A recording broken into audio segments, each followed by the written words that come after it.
For more than 60 years, Brits have been sold the dream of a new paradise life in Australia.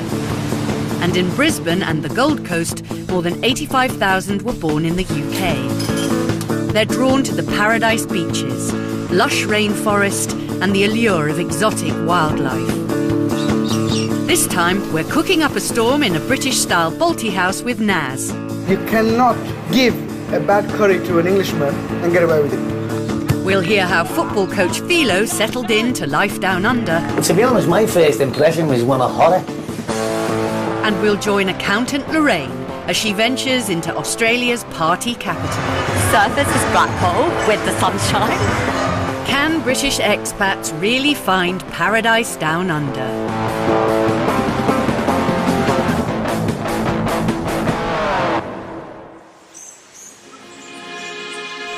Dawn in Queensland. Here, sport is not just a pastime, it's a way of life. 80% of people take part in regular exercise, twice as many as in the UK. For the size of its population, Australia has produced more sports champions than anywhere else on Earth. And with over 30 miles of beaches and 300 days of sunshine a year, it's the perfect place to work up a sweat. And down under, there's a very British sport that's helping Poms settle into the outdoor life. Football. We've got to get it down right from the start and play. 30 odd degrees, whatever it is, we don't want to be running around like the village idiot. Scouse expat Colin Phelan, known as Philo, moved to Australia 24 years ago and fulfilled a childhood dream of becoming a premiership coach. Today, right from the start. Good habits right from the start, and then we go from there. But even though this Premier League is at amateur level, Philo is obsessively competitive. Yeah, training, anything, any game. Snakes and ladders, training, game of squash, football, tennis, whatever, chess, anything. I want to win. Football has always been a major part of Philo's life, right from his early days growing up on a Liverpool council estate. All you'd want for Christmas is like, I want a ball and a pair of boots. And that was it, you know what I mean? You didn't ask for nothing else. I mean, you never got nothing else either, you know, but like, you know, it wasn't really, well, what do you want, lad? Do you want this or that or the other, you know? It was one of them, like, I'll get a pair of boots and a ball, an apple and an orange and a tanner all over, you know. Today, Philo's team, the Burleigh Bulldogs, are taking on local rival, the Palm Beach Sharks. All right, let's get it organised now, hey? Hey! Back in the UK, Philo worked as an engineer, but devoted all his free time to football. Make sure we're tighter! Stephen Lukey, tighter! After his mum passed away, Philo and his wife May decided they needed a change. I was just wanting to try something new. I said, I might have a go trying to get over to Australia.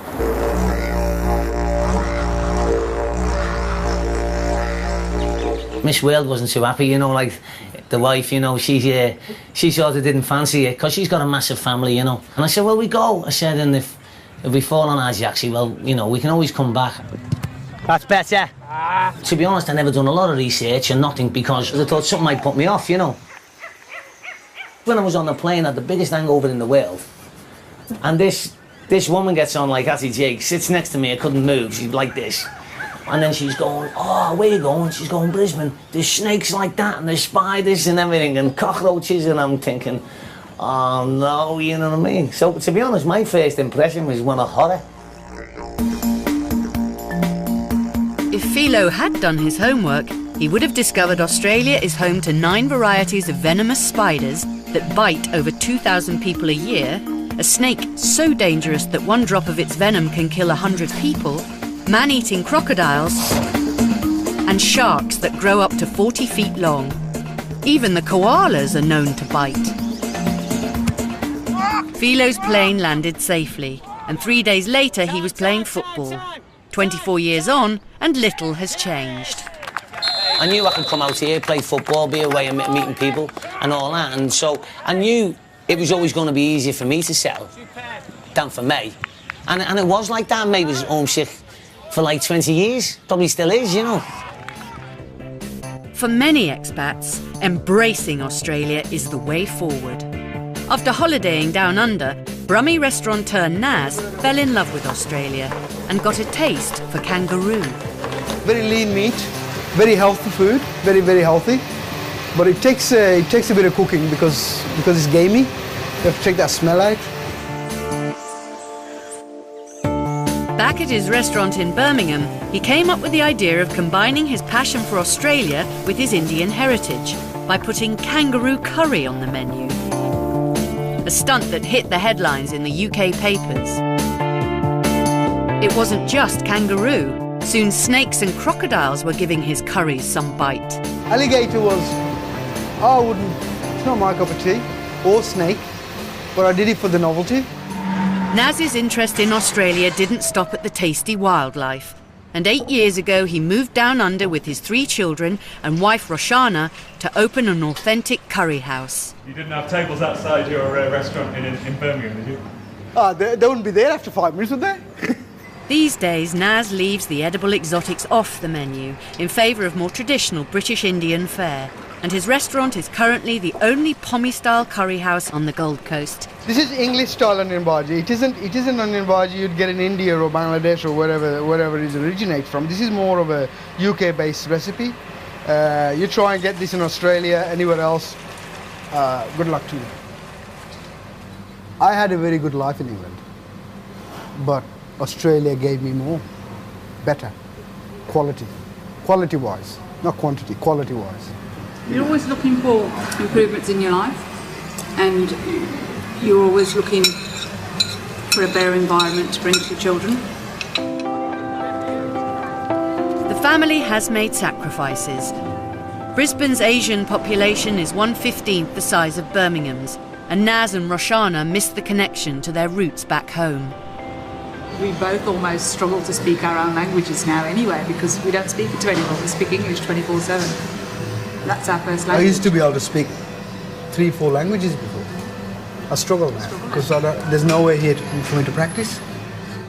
This isn't something that bothers Naz's children. Could you ever see yourself moving back to Birmingham? Never in a million years, no. Not for the food or the people, not in a million years. I love this place to bits. I've got my curry house here, there's an Irish pub around the corner, so what's there to lose, you know? There's nothing that I would go back for. Not the scenery, not the people, or not the places. I can't. Football like this, definitely. Naz's son isn't alone in embracing everything Australia has to offer. Every year, 30,000 Brits make the move down under, and many list the sunshine and golden beaches as huge attractions. Guildford couple Marcus and Lorraine arrived on the Gold Coast a year ago with their daughter Sky and are still settling in. With the heat. Absolutely love it.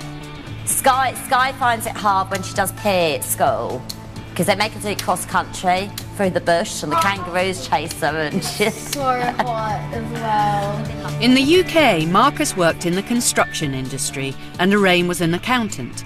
They do the same jobs now they're in Australia, but are financially better off. We were discontented there. We weren't happy with the way we were living our lives.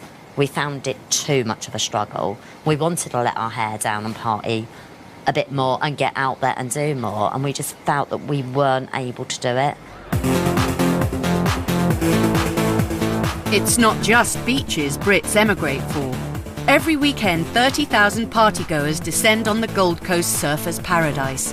It's one of Australia's clubbing capitals, and Lorraine and her mates regularly hit the town for a girls' night out. What are we going to hit? Cocktails or, yeah. People here are on holiday, do you know what I mean? And it is like a little bit like Blackpool. Like surfers is Blackpool with the sunshine. It is. Lorraine's husband Marcus doesn't share her passion for the bars and clubs of surfers' paradise. Marcus doesn't dance, he doesn't talk to strangers, he likes his own thing. Give him a party at home, happy as Larry. He will go golfing, fishing with the boys, no worries. In England it wasn't his scene, so it's not going to be seen in here. And if Marcus says no, he says no and he means no. It's like, no. But in surfers, there's no shortage of people to dance with. Even the glass collectors get in on the action. Guildford was everybody knew you. You done anything wrong, they're on the phone to your husband normally going, did you know your wife was out last night? Here it doesn't happen. Oh yeah!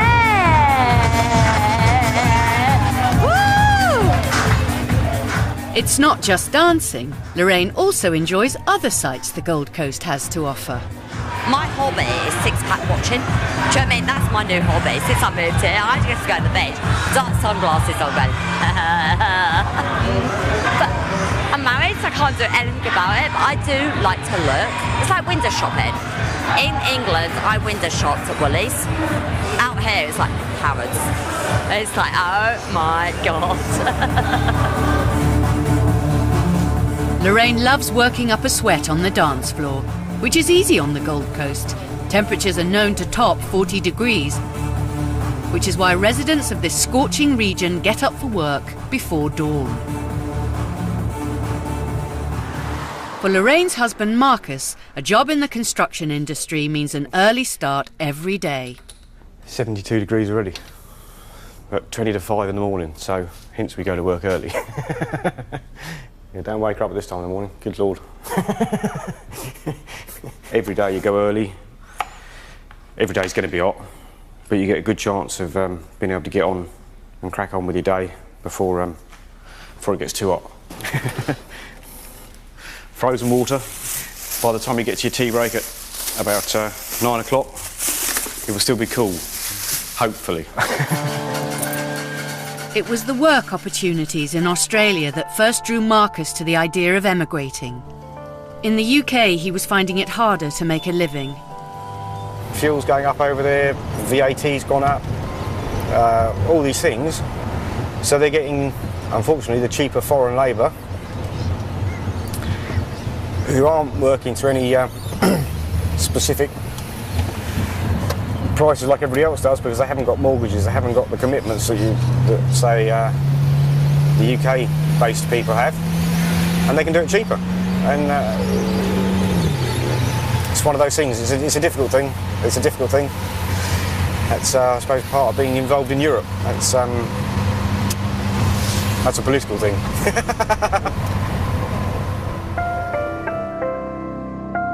Marcus may start the day early, but on the plus side, he's finished by mid-afternoon and free to enjoy the best this country has to offer.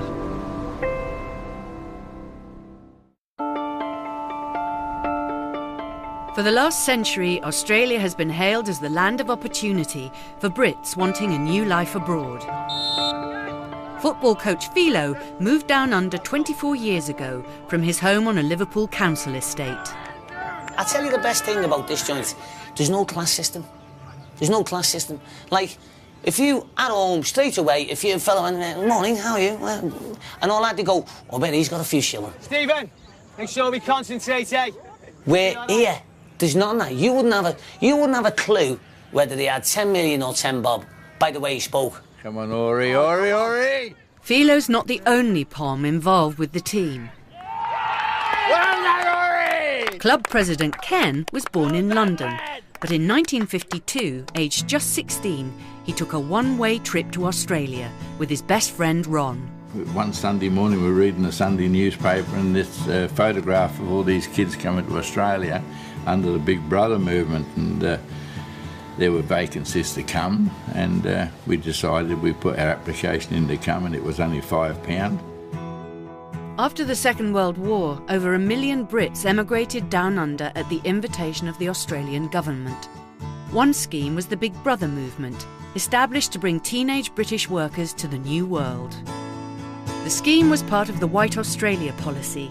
Now regarded as highly controversial, it restricted non-European immigration down under. The policy wasn't fully reversed until the 1970s. Really and truly, we didn't know what it would be like. My father had, I always remember my father had a bad impression of Australia. Even when we decided we wanted to come to Australia, he definitely didn't want me to go. I suppose young kids, 16, 17, we were happy to take the chance and see what it was like. Ken settled in Brisbane. He married a local girl, Sandy, and they raised 3 boys together. he spent nearly 60 years living in Australia. This country's been good to me for a whole lifetime, and I count myself an Australian. Even when the Ashes are on, I know you beat us this year, but I'm not. I don't regret that. It's nice to see it go around. Take him on! Take him on! Moving down under has meant sacrifices for Ken, as he never saw his father again. But he's made the most of his life in Australia.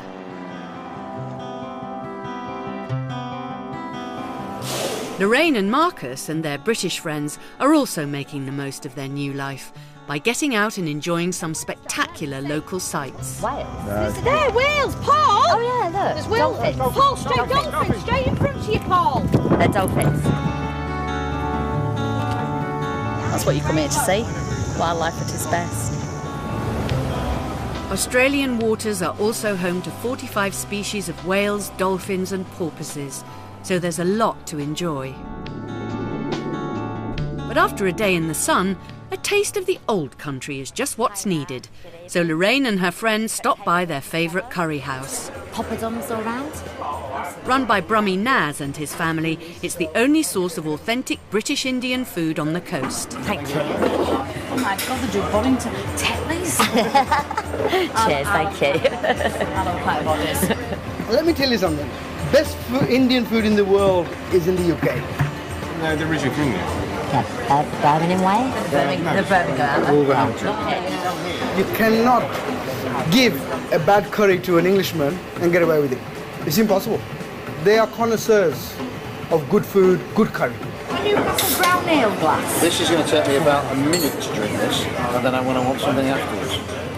These days, curry may be as British as roast beef, but for Naz, being a Brit of Indian descent has confused a few of the Aussie locals. How about Australians coming here? Well, you don't look like a Pommy. I said, well, well, you don't look like an Australian. Do I have to be white? I would go out there to take an order and they would expect me to speak English with an Indian accent. At first I was a little bit offended by those comments, but soon got over it. But tonight's customers know that good curry comes from Birmingham and have ordered a local favourite. Good old chicken tikka masala. This is the dish that made the Indian food famous in the UK. This is it. Okay, have your chicken korma. Oh, this looks gorgeous. Thanks very much. Tikka masala. Yep. That's down that end.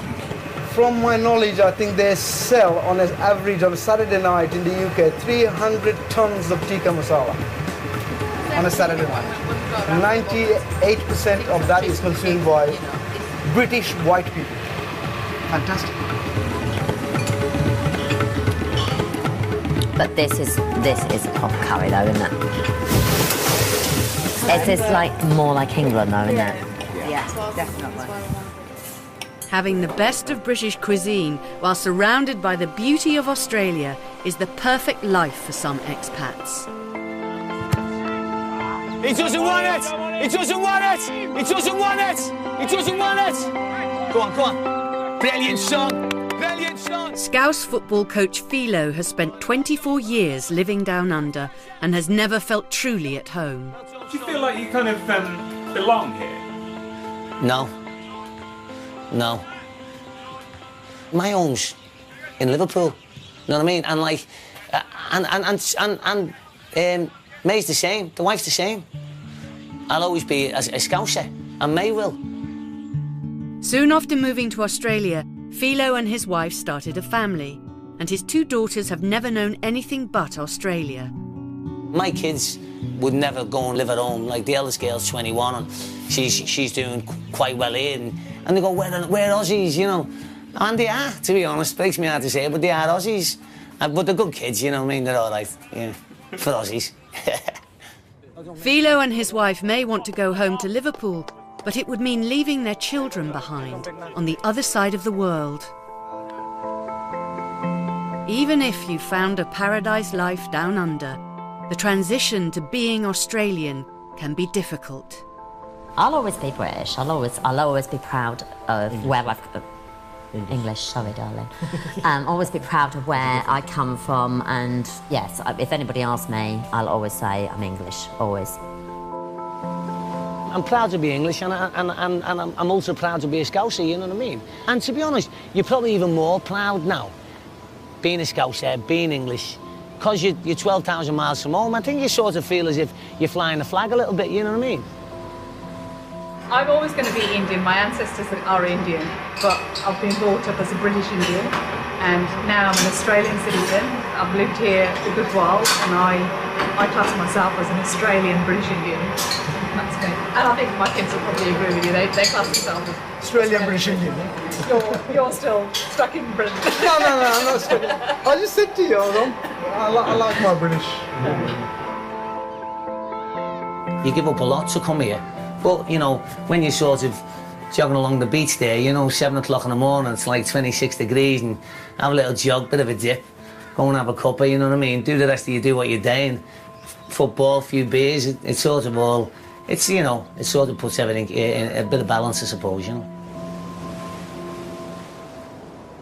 How would you like to spend 14 nights in the beautiful Gold Coast of Australia? We'll be sending one lucky family of 4 off to stay in a gorgeous beachfront apartment in Surfers Paradise. You'll be sent on an exciting outback adventure, get up close and personal with the animals at the zoo, and be given £5,000 spending money. To be in with the chance of winning this trip of a lifetime, all you have to do is answer the following question. What is the famous landmark in Sydney? Is it A, the Eiffel Tower, B, the Opera House, or C, the Statue of Liberty? To enter, call 0901 29 39 123. Calls cost no more than £1.03 from BT landlines. Calls from other networks may be higher, and from mobiles will be considerably more. Or text A, B or C to 88444. Texts cost £1 plus 1 standard network rate message. Red button viewers can enter by pressing their red button now. You can also enter for free at itv.com. Entrance must be 18 or over, and lines close at 10 a.m. on the 20th of July 2011. Entries made after closing time will not be counted but may still be charged.